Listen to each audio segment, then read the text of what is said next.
by 12 Drawings. I'm illustrating one word from each of the 12 steps written by Bill Wilson in the Big Book of Alcoholics Anonymous.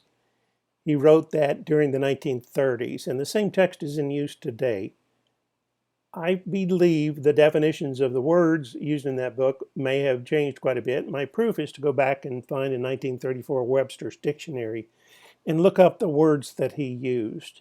In step 4, he said we take a fearless and searching moral inventory, and he goes on beyond there. I looked up the word inventory expecting, as the Big Book hints, that it would be about a store taking inventory of its goods.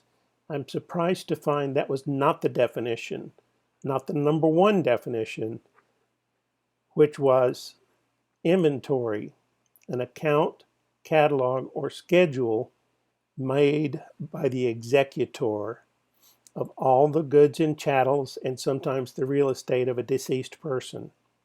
Now, you can reread that for yourself. You can go to 12drawings.com and reread it, but I'll tell you how I interpreted it is.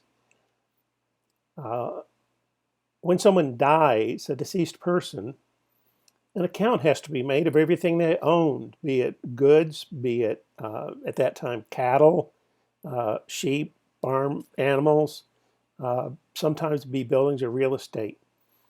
And this is an actual inventory form. Now, I've changed the names here. This is not a real person, but this is an actual inventory form from Ohio, which is where the AA group originated, along with New York City. But you would write the person's name, and then you'd say, here's an inventory of what they owned. And you would go down a list, and you'd say, well, they own this. And then you'd give little notes about the value of it. Well, if you've used the 12 steps of AA, or you've seen the Big Book of AA, you'll see there's an inventory form which asks you to write down things that have disturbed you and to decipher them or categorize them. So it turns out this is actually a fairly feasible definition for what Bill Wilson may have meant when he said we need to do a moral inventory.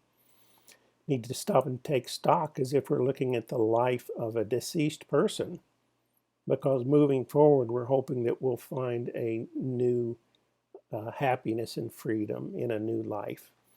You can see more at 12drawings.com. Thanks again for watching.